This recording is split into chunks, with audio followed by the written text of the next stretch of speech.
La lucha indígena de Dolores Cacuango y Tránsito Amaguaña, dos mujeres de gran importancia en la historia ecuatoriana. Para empezar, vale la pena conocer la historia de la lucha indígena en Ecuador. El gobierno alfarista tuvo gran influencia en la lucha por los derechos de los indígenas, gracias a su liberalismo. Pues a finales del siglo XIX y principios del siglo XX en Ecuador se disputaba entre la derecha conservadora y la izquierda de libre pensamiento. Fue con la llegada de Eloy Alfaro, tachado como el Indio Alfaro, Que las cosas empezaron a cambiar. Las clases sociales más bajas se levantaron contra los más poderosos social y económicamente. la mayoría de ellos eran hacendados, quienes en sus grandes latifundios tenían a cientos de indígenas esclavizados a su servicio. Los terratenientes de la sierra fueron quienes se oponían al proyecto liberal. Ellos eran poseedores de grandes extensiones de cultivo, hatos, rebaños, Y dueños de peones de sus familias que trabajaban en las condiciones más inhumanas. la hacienda serrana tenía un sistema de estratificación muy marcado. En la cúspide estaba el dueño de la hacienda. Que normalmente había heredado a través de generaciones la propiedad de la tierra. Después venía el administrador, un mestizo que ganaba un sueldo y ostentaba la representación del amo y no se molestaba en vivir en el campo. Tenía todo el poder dentro de la hacienda. Luego estaba el mayordomo, que era un indio apatronado, encargado de hacer cumplir las órdenes del administrador y disponer quién, dónde y cuándo habían de cumplir las labores los trabajadores del latifundio. Después estaba el cuentayo, indio responsable de los bienes de la hacienda. Si la hacienda era grande, requería de varios cuentayos. Más abajo se ubicaron los peones libres, que trabajaban en los meses de mayor demanda, de siembra o de cosecha, y ganaban un jornal por cada día de labor. Los yanaperos que vivían cerca de la hacienda trabajaban gratis, en ciertas épocas del año, a cambio de hierba, agua, leña, que la hacienda les permitía tomar. Al final de la escala estaban los conciertos o gañanes y sus familias que no podían salir de la hacienda. Trabajaban gratis por el préstamo de un pequeño trozo de tierra al que llamaban guasipungo, que les proporcionaba lo mínimo para sobrevivir. Tenían derecho además a la leña del monte y al agua. Como esos mínimos recursos eran insuficientes para cubrir las necesidades materiales y rituales, pedían plata al patrón, y por ello estaban constantemente endeudados. Esa dependencia les volvía esclavos de la hacienda. Se llamaban indios conciertos porque habían hecho un pacto táctico o explícito con el patrón para trabajar bajo ese régimen. A esa última categoría pertenecía la familia de Dolores Cacuango, su padre, Juan Cacuango, su esposa Andrea Quilo y sus hermanos. Dolores sintió desde niña hambre, soledad y tristeza. Ella recordaba. Los indígenas vivíamos en choza húmeda, sin sol, sin luz. Nos alumbrábamos con la llama de la tushpa. Sí existían velas en ese tiempo, pero no teníamos con qué comprar. Allí mismo dormíamos, cocinábamos y teníamos nuestros cuisitos. Y en el soberado teníamos nuestros granitos, nuestra ropita. La cámara en el suelo, cerca de la tushpa, para recibir calor. Plata no veíamos en ese tiempo, solo fuete y fuete. Mientras muchos se resignaban y aceptaban las condiciones de servidumbre, Dolores aprendió de su madre a luchar contra los mandos de la hacienda. Doña Andrea no aceptaba el maltrato, incluso protestaba y defendía a sus compañeros más débiles que no se atrevían a alzar la cabeza frente al patrón. Dolores también aprendió a alzar su voz, defenderse, y soñó que algún día esas costumbres por fin acabaran. Era muy joven cuando fue presionada por los frailes propietarios para que tomara a un hombre como esposo, como era costumbre, y además formar una familia y aumentar la mano de obra que la hacienda necesitaba. Dolores se rebeló y decidió huir. No le importaba lo que los monjes patrones le decían. Armó su plan. Se iría a Quito. Conocería cómo era el lugar donde iba la plata y donde estaba el reino de los despóticos amos. Luego de su larga travesía, llegó a la casa de un militar en Quito. que su esposa siempre le había rogado que consiguiera una longa que hiciera las labores de la casa. Dolores trabajó ahí con responsabilidad, y aunque no recibió maltrato explícito, eso no era lo que realmente la hacía feliz. Aprovechó su estadía ahí para poder aprender la lengua de los blancos, movilizarse por los barrios de la ciudad y saber que hay un mundo más allá de la preocupación por el hambre. Parte del gran proyecto de Alfaro era separar la Iglesia del Estado, dar educación al pueblo, Permitir el matrimonio civil y el divorcio. De esta manera, el clero perdería poder y dejaría de controlar la vida privada de la gente. El 15 de agosto de 1905, gracias a las nuevas leyes, se casó con Rafael Catacuamba. Se inscribieron en el registro civil y aunque ella se sentía muy emocionada, no entendía todo lo que decía el papel. Tuvieron 9 hijos. Rafael siempre fue un buen esposo con ella. Fue un leal compañero en las buenas y en las malas. Apoyaba sus revueltas y se encargaba de las labores mientras ella salía a luchar. Años después, en 1919, estalló la primera rebelión en la hacienda de Pesillo, donde vivía Dolores y su familia. Ya había pasado un año del decreto de la abolición del concertaje y de la prisión por deudas. Los terratenientes se esforzaban mucho por ocultar esta información a sus trabajadores. Sin embargo, se rumoreaba sobre aquello. Los más insumisos quisieron averiguarlo por su cuenta. Y sí, definitivamente, se había legislado en favor de los indios. Buscaron información y asesoramiento en Cayambe, Ibarra y después en Quito.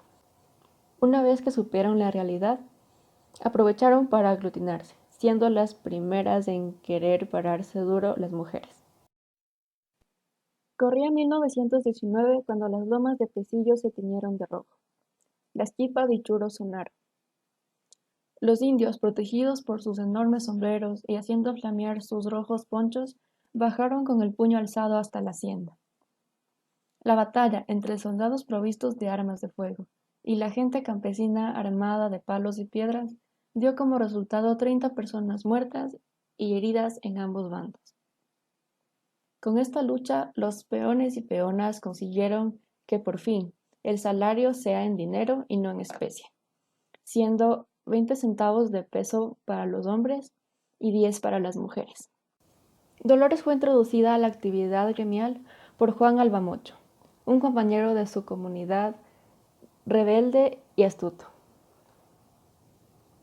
Siendo cabecilla de San Pablo de Urcu, empezó a comportarse cada vez más fuerte con respecto a las reivindicaciones indígenas, sobre todo a sus compañeras mujeres que trabajaban obligatoriamente sin descanso y sin salario.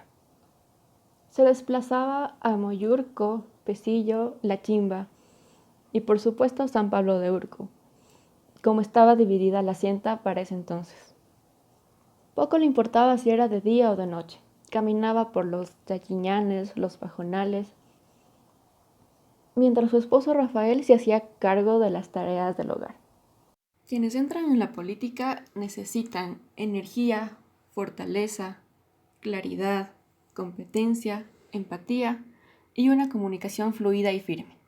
Dolores Cacuango cumplía con todas estas características, siempre muy lúcida y precisa con sus respuestas. Su hijo, Luis Catucuamba, habla así de su increíble madre. Desde su juventud, mi mamita había dedicado su tiempo a organizar a los indígenas, a las familias para que luchen unidos y consigan mejoras en el salario, en el trato. Se paraba duro contra cualquier empleado, con el palo le hacía correr. Por eso desde joven fue fichada por los patrones. Ya en ese tiempo eran arrendatarios de la asistencia pública, que ordenaban a los demás indígenas: a esa india pícara no le dejen hablar con ninguno, esa india bandida. Desde muy joven se había distinguido por su rebeldía y coraje. Una vez, a palazos, impidió que el mayordomo de la hacienda cometiera violación con su hija. Muchas veces logró obstaculizar el maltrato hacia sus compañeros, tal como lo hacía su madre.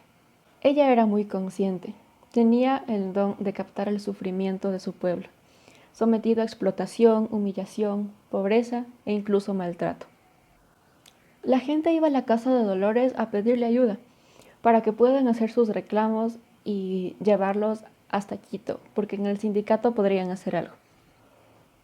Ella decía: en mi casa han organizado nomás, en otras partes han organizado nomás, porque duro parando, a mí acá no hacía nada ninguno, por eso a mí jamás cogió. Pero más que receptar esas quejas, ella procuraba que las costumbres empleadas en la hacienda cambiaran a una situación más humana, que reconociera a los indígenas como personas de derecho. Se daba muy poca valoración en las mujeres. Su cuerpo, no importaba si estuvieran casadas o no, estaba expuesto a la lujuria de los patrones y empleados, la apropiación de sus cuerpos, el asalto a su virginidad, la crueldad del trato sexual, eran sufrimientos que afectaban hondamente a las mujeres indígenas. Por todo esto, en el conjunto de aspiraciones de Dolores figuraba el respeto a la dignidad de sus hermanas. La invasión al cuerpo de las mujeres había dado lugar a la proliferación de hijos mestizos no reconocidos, que aumentaba la miseria en las comunidades. Por eso, Dolores proclamaba: queremos que indias sepan de quién paren, para que nunca más sean violadas por tanto diablo patrón, para que nunca más nazcan guaguas sin padre y sean hijos despreciados. En 1931 hubo una nueva rebelión. Esta vez, los trabajadores y trabajadoras reclamaban sus derechos en un pliego de peticiones que enseñaron a su patrón. Entre otras cosas, pedían cesar los maltratos, suprimir el trabajo obligatorio de las mujeres, proveer herramientas, disminuir las jornadas extra y una justa remuneración cada quincena. Como era de esperarse, el patrón, Luis Delgado, ignoró estas peticiones. Así que los indígenas empezaron una huelga. Dejaron de trabajar. Delgado solicitó ayuda al gobierno diciendo que sí se les trataba bien y que solo actuaban así por las ideas comunistas que habían escuchado. Un piquete, que es un grupo de soldados, se hizo presente en la hacienda de Pesillo para presionar que los trabajadores indígenas retomaran sus labores. 3 meses resistieron sin moverse de sus casas, mientras los cabecillas de la revuelta permanecían escondidos o con orden de juicio y arresto. Dolores, aunque estaba encinta, igual desafiaba los peligros. Y decía: cuando venían a querer coger, campesinos K, comprendiendo, levantando con palos, de noche levantaba. Estando así mismo, bonita, ya llegaron los Dolores, ahí mismo, más.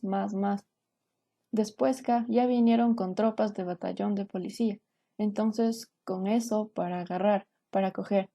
Pero no hicimos coger, no hicimos agarrar. Únicamente los empleados aconsejaban. Ve, Dolores, no te metas, a vos K van a pelar viva, a vos K van a desollar viva, no te metas en esa cosa. Pero yo casi siempre decía: entonces K, ¿por qué llevan los animales? Todos llevan y no dejan descansar ni un día. ¿Por qué? Más que haga lo que quiera yo K, no he de dejar. Yo he de ir a saber en Quito, porque en Quito hay sindicato grande de trabajadores. Cansado de esta situación, el jefe político de Cayambe engañó a miles de indígenas para que fueran a Quito, supuestamente a conversar con el presidente Isidro Ayora.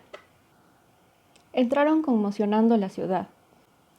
Era excepcional mirar a ese grupo de indígenas que no venían ni amarrados, ni agachados, ni arrastrados, como antes, sino en paso firme y con el puño alzado. Al frente del grupo estaba la valiente e ingeniosa Dolores, que se había metido sin que le vean, pues la estaban buscando. Luego les condujeron al cuartel de la policía y les informaron que iban a quedar prisioneros. En ese lugar fueron golpeados y torturados. Sin embargo, insistían en querer conversar con el presidente. Finalmente les recibió el secretario, pero solamente les dijo que regresaran a la hacienda, que pidan perdón al patrón y trabajen otra vez. Por desgracia, lo único que recibieron fue más represión. Llegaron a la hacienda un piquete de soldados que encerraron a los animales en el Huasipungo y destruyeron las casas. 46 casas fueron incendiadas y destruidas.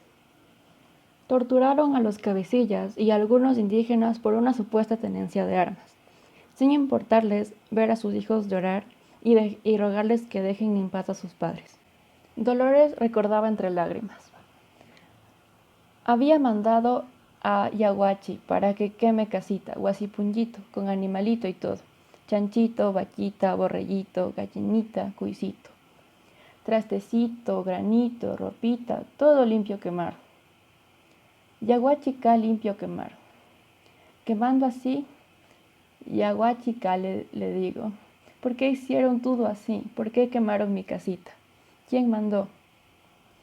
No sé, mandados somos, mandados fuimos, ellos decían. Cuando llegó a Pesillo, el director de la asistencia pública no vino a ofrecer indemnizaciones ni compasión. Lo que le interesaba era averiguar quién dirigía el movimiento. Cuenta Dolores cómo fue que le preguntaron a un asustado campesino. Entonces ya, bueno, quemado casa, vino el director de asistencia. Entonces ya vinieron tuditos de Quito, a trabajar, a reunir con alguacil. Todo ese gentío que ya vino. Comisario, policía, reunir en la hacienda de Pesillo. Y haciendo parar por grupo a campesino, así en el aire preguntar. A ver, ¿quién mandó a Quito? Levantando. ¿Quién mandó? Una doña longa había, patroncito. Mama Dolores enganchó. El funcionario indignado dijo. Ah, India del diablo. Por aquí es tu camino. Ahora no has de adentrar, no entrar. Ahora por este camino tenés que seguir donde quiera, India bandida. Si te encuentro, yo mismo te mato. La represión había golpeado profundamente. Lo habían perdido todo. Estaban maltratados en cuerpo y alma. Las amenazas del poderoso representante de la asistencia pública debilitaron la unión del pueblo. Amenazas dirigidas sobre todo a Dolores, quien quedó sola, perseguida y agredida. Entonces tuvo que huir en la madrugada. Sus hijos le decían que no se vaya o que lleve algo por el camino para que pueda sobrevivir, pero no hubo tiempo y se fue. Además de ella, muchos campesinos desposeídos de su Huasipungo vagaban por la sierra, sin tener nada que comer, sin casa y sin tener que vestir. Tiempo después, pasado el descomunal horror, recuperada en parte la gente de su dolor, seguían reuniéndose a escondidas y fortaleciendo su posición. Estaban decididos a continuar con la lucha. Las asambleas campesinas no desmayaron. Aunque todas las demandas laborales seguían en pie, los motivos emergentes eran recuperar el Huasipungo y volver a levantar las casas. Los cabecillas no pudieron reintegrarse enseguida a sus lugares de origen. De hecho, algunas personas, como Dolores, nunca más lo hicieron. Mientras tanto, los sindicatos continuaron presionando por mejores condiciones de salario y mejor trato. Con el tiempo, por la necesidad de evitar mayores pérdidas y ante la presión de los indígenas, los patrones concedieron algunos puntos del pliego de peticiones, entre ellos nuevos salarios. El reclamo de las casas de los 46 líderes de las haciendas de la asistencia pública los reunió en un esfuerzo solidario que no cesó pese a las amenazas y a la persecución. En esa lucha, Dolores conoció a Tránsito Maguaña, hija de Venancio Maguaña y Rosa Alba, uno de los matrimonios desposeídos de la vivienda. Dolores tenía 40 años, Tránsito 16, pero ya estaba casada y era madre de familia. Ella no pudo ir como Dolores. La obligaron a casarse con un hombre mayor cuando tenía 14 años. Este hombre la maltrataba todo el tiempo. Rosa Alba, su madre, fue una de las grandes precursoras de la rebelión indígena en Cayambe, la primera que fue en busca de luces a Ibarra para enfrentar la extorsión. Tránsito, junto a su madre, se unió a los cabecillas. Centrémonos un poco más en la vida de esta genial mujer. Su nombre real fue Rosa Elena Maguaña Alba. El nombre de Tránsito lo adquirió en su militancia por el Partido Comunista. Nació en Pesillo el 10 de septiembre de 1909. Ella también vivió en carne propia la explotación y sufrimiento de su pueblo. Tránsito, a diferencia de Dolores, logró tener educación básica en su infancia, pero no duró mucho tiempo, fueron apenas 6 meses, pues tuvo que retirarse para hacer los trabajos de la hacienda. Cuando Tránsito y Dolores se conocieron, se dieron cuenta de que tenían anhelos en común, como la libertad de su pueblo y la justicia en el trato de su gente. Las dos decidieron romper esquemas y trabajar por el cambio y la reivindicación indígena. Tránsito se unió también al movimiento comunista. Comenzó a asistir a reuniones en Quito para defender la causa indígena. Ante la oposición de su esposo a su actividad política, se separó y se pasó a vivir con su madre. Dolores, Tránsito y Angelita Andrango constituyeron un trío de mujeres combativas, inteligentes e incansables, que estuvieron al menos 15 años manejando la organización sindical y las reivindicaciones de los campesinos y campesinas expulsados de las haciendas. Intentar la comprensión de las autoridades de la asistencia pública significaba desplazarse constantemente a Quito. Varias mujeres formaban parte de la iniciativa, entre ellas Dolores y Tránsito. De estas visitas no lograban casi nada. Su presencia en la ciudad, si bien llamaba la atención, también irritaba a las autoridades, pues no querían alteraciones en el orden público. Casi siempre volvían desalentados, frente a la indiferencia de los políticos y gobernantes que no comprendían o no querían dar validez a sus reclamos. Aún así, continuaban en su empeño. Insistía Dolores. Yo he luchado, compañero, aquí. Tanto ensangrentado. No salía a favor nadie, ni policía, ni comisario, ni capitán de Quito, nadie, peor en Quito. A pesar de la persecución y amenazas, la lucha continuaba. Luis, el hijo de Dolores, decía: así luchaba mi mamita, organizando a la gente, yendo de un lugar a otro. 85 viajes hizo a pie Yuchito a Quito a buscar justicia. Por eso los patrones no le querían. Decían: ve a la India comunista, formando sindicatos. Voy a quemarle viva. Búscale a la India. Sácale los ojos, rómpele la cabeza. Déjale sin dientes, no permitas que hable con nadie, decía el mayordomo. En 1931, Dolores asumió la formación del Partido Comunista que le ofrecieron y cumplió con las tareas asignadas. Ella poseía una excelente capacidad de aprendizaje, reflexión y expresión. Con el apoyo de sus compañeros logró tener una mejor formación política y desenvolverse personalmente. Pasó de ser la mujer sufrida, abrumada por la condición de pobreza y analfabetismo, a la líder segura, altiva que es ahora. En 1944, junto con otros sindicalistas como Pedro Saad y Nela Martínez, Dolores fue invitada al Congreso Latinoamericano que se realizó en Cali, Colombia. Era la primera vez que una indígena pudo exponer a la conciencia latinoamericana la realidad en que vivían los trabajadores del campo, la lucha frente a los gobiernos de turno y sus más hondas aspiraciones. Continúa Dolores. Allí en Congreso de Cali todo planteé, para que conozcan cuál es la situación de los indios. Todo dije, cómo hemos sufrido, cómo hemos llorado, hecho una lástima por servir de guasicama, de vaquero, a punte palo. Tras años de resistencia, otra revolución dio lugar a la lucha de los sindicalistas del campo. Esta presionó a los políticos, que se vieron obligados a discutir la cuestión indígena.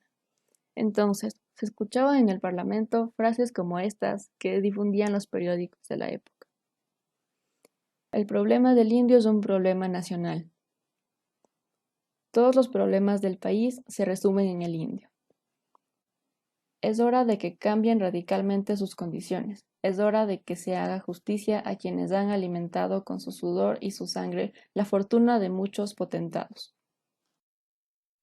La creación de la FEI, Federación Ecuatoriana de Indios, de Ricardo Paredes junto a Dolores Cacuango, dejaba de lado estas absurdas creencias y concedía estatus social a la masa campesina de la sierra. La FEI exigía la inmediata regularización de las jornadas de trabajo y de los salarios de hombres y mujeres que laboraban en la hacienda, la suspensión de las obligaciones consideradas connaturales a su estadía en la hacienda, el establecimiento de servicios de salud, educación, vivienda, la tecnificación de la agricultura, la defensa de su lengua y su cultura y la incorporación a la población indígena de la vida democrática del país. Tránsito se uniría a la FEI en 1946. Además, participó en la creación de las escuelas de educación intercultural y la creación de sindicatos de trabajadores. Su capacidad de liderazgo la llevó en 1962 a representar a los indígenas del Ecuador en la Unión Soviética y en Cuba. A su regreso, fue arrestada bajo la acusación de haber traído armas soviéticas y dinero. Después de ser liberada, fue llevada al Ministerio de Gobierno para firmar un documento en el que se comprometía a abandonar su activismo. Ella rechazó la proposición y continuó con todas sus fuerzas para hacer realidad las reivindicaciones de los indígenas. Tras la intensa lucha de Tránsito Maguaña y de los indígenas de Cayambe, la ley de la reforma agraria dictada por la Junta Militar que derrocó a Velasco Ibarra permitió a aquellos recuperar las haciendas de manos de la asistencia pública.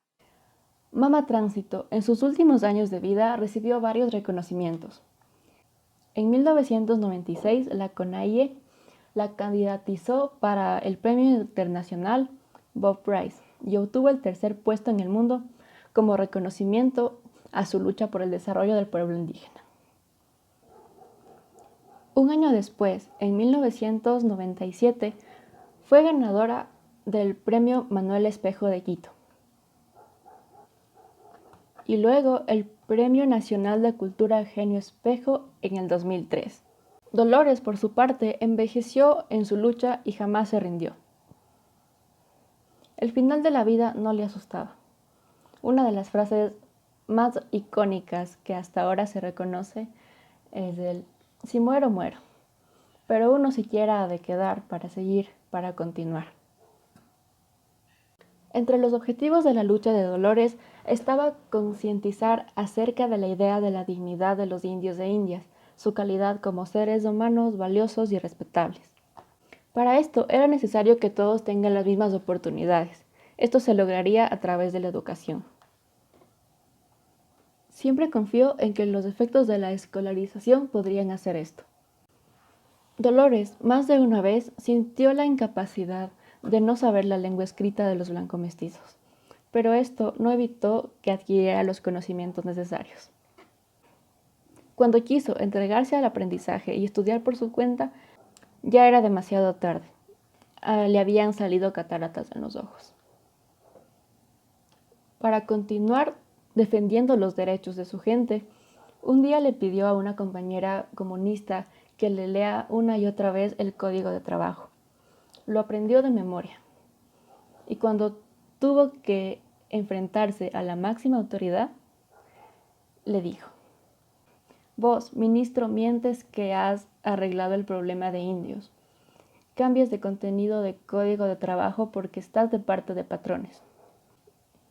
Y ante el asombro del ministerio le citó el artículo completo tal cual. La primera escuela bilingüe fundada fue en Yanahuayco en 1946, junto a la Choza de Dolores. Le pidió a su hijo que dejara los trabajos del campo y le ayudara a hacer funcionar la escuelita, pues él había sido secretario y estaba preparado para eso. Tránsito y Dolores han motivado a muchos indígenas a no quedarse callados a lo largo de toda la historia, pues fueron unas líderes incansables, dignas de admirar, muy importantes para la historia ecuatoriana. Lamentablemente se habla poco de ellas. De hecho, en la página oficial del CONAIE no reconocen que Dolores inició esta institución. Mucho menos se habla de Tránsito, quien incluso fue a representar al movimiento indígena comunista del Ecuador.